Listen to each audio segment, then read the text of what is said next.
করেন এটা এই কাগজ এই টান দিলে প্রতিটা কাগজ যেমন খুব সহজে আরামে বের হয়, দেখছেন? এটা কোনো অসুবিধা হয়েছে বের হয়ে আসতে? এরকম আরামসে বের হয়ে আসে। কিন্তু নবীজি সাল্লাল্লাহু আলাইহি সাল্লাম বলেন, প্রত্যেক পাপী, প্রত্যেক নাফরমানের জান কবজের সময় যখন হয়, তখন প্রথম মালাকুল মউত আজরাইল তার কলিজা থেকে রূহটা একটা টান দিয়ে ধরে ছিঁড়ে ফেলে।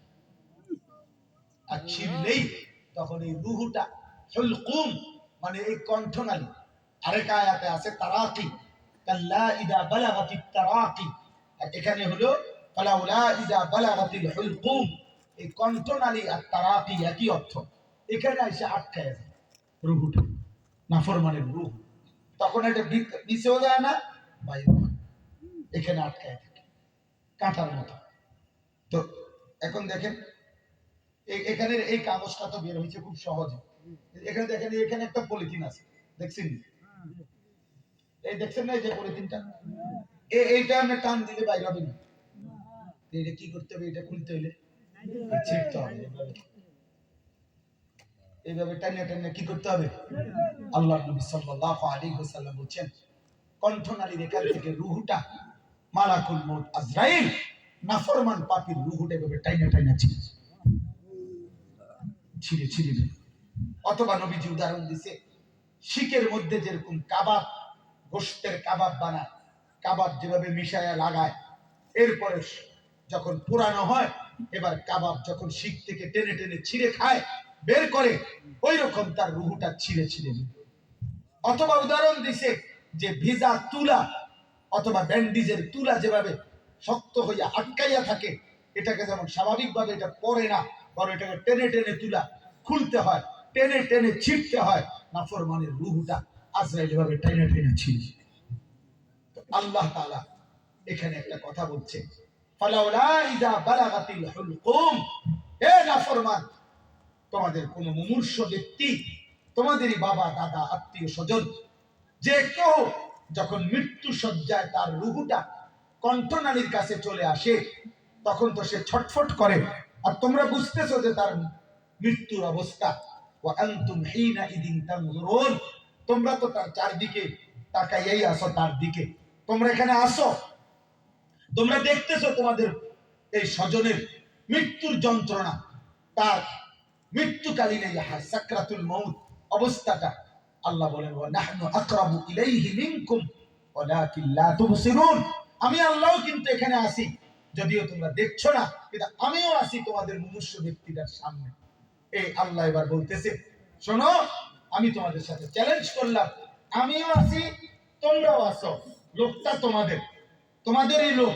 তুমি বলছো আমি নাকি মৃত্যু পরের এগুলা করতে পারবো না, তাহলে তো আমি এটাও পারতাম না, কারণ পরেরটি যেহেতু আমি পারতাম না, তো মৃত্যু তো আমি দিতে পারতাম না, আমার যেহেতু ওই ক্ষমতা নাই, তো তাহলে ফালাউলা ইন কুনতুম গায়রা মাদিনিন, যদি তোমরা নাফরমান মনে করো কবর হবে না, আখিরাত হবে না, কবর থেকে উঠানো হবে না, তারজিউনাহা ইন কুনতুম সাদিকিন, তাহলে এখন এই মুহূর্তে যখন তোমাদের মৃত ব্যক্তির রূহ কণ্ঠনালীর কাছে চলে আসে, এখনো মরে নাই, তো তোমরা এই রূহটা তার আপন করে তারজিউনাহা দাও, দে এখন দাও, ইন কুনতুম সাদিকিন, হে মিথ্যাবাদী বেঈমান, যদি তোরা তোদের দাবিতে সত্যবাদী হও, তো রূহটা ফেরত। সম্ভব? কথা বলে না সম্ভব? সম্ভব?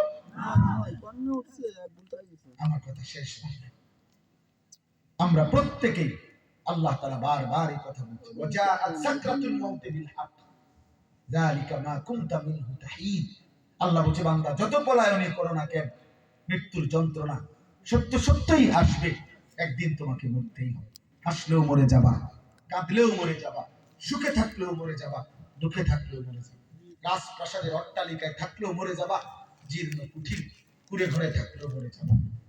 অতএব বন্ধু, মনে থাকলেও মরে যাবেন, মনে না থাকলেও মরে যাবেন, গোলামি করলেও মরে যাবেন, নাফরমানি করলেও মরে যাবেন, সেজদা দিলেও মরে যাবেন, আল্লাহর অবাধ্যতা করলেও মরে যাবেন, হালাল খাইলেও মৃত্যু হবে, হারাম খাইলেও মৃত্যু হবে, আমল করতে করতে আব্দুল কাদের জিলানী হলেও মৃত্যু হবে, নাফরমানি করতে করতে ফেরাউন নমরুদ হয়ে গেলেও মরতে হবে। হবে কি না বলে?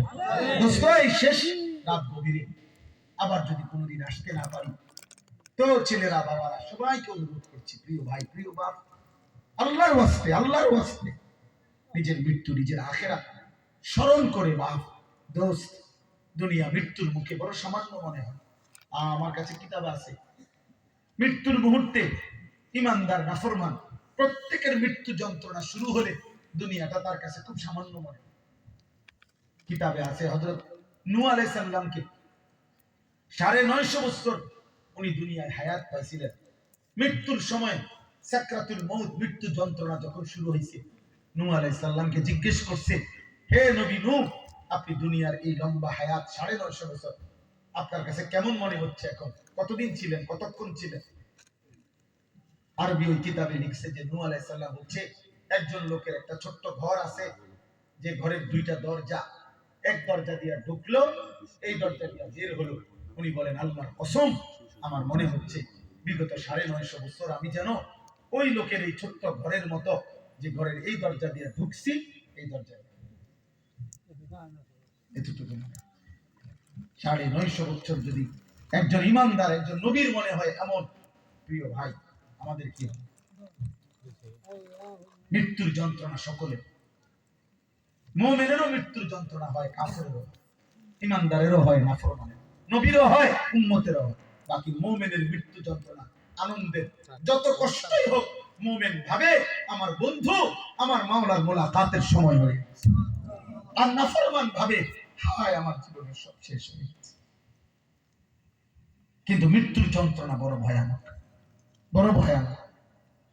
হযরত আমর ইবনুল আস, এই উদাহরণ শুনে না, নবীজির বিখ্যাত সাহাবী আমর ইবনুল আস রাদিয়াল্লাহু তাআলা মৃত্যুর সময় সাকরাতুল মউতের মুহূর্তে ওনার ছেলে আব্দুল্লাহ ইবনে আমর ইবনুল আস, উনিও সাহাবী, ওনার ছেলে ওনার আব্বারে জিজ্ঞাসা করছে, আব্বা, আপনার সাকরাতুল মউত, আপনি নবীর সাহাবী, আপনি মিশর বিজেতা, আপনি নবীজির বিখ্যাত সাহাবীর একজন, আপনি বলেন বাবা, আপনার এই মুহূর্তে মৃত্যুর যন্ত্রণাটা কেমন লাগতেছে? আল্লাহর কসম যুবক বাবা, নবীর সাহাবী আমর ইবনে আস বলছে, ইয়া বুনাইয়া কাআন্না জিবালাদ দুনিয়া আলা সাদরি।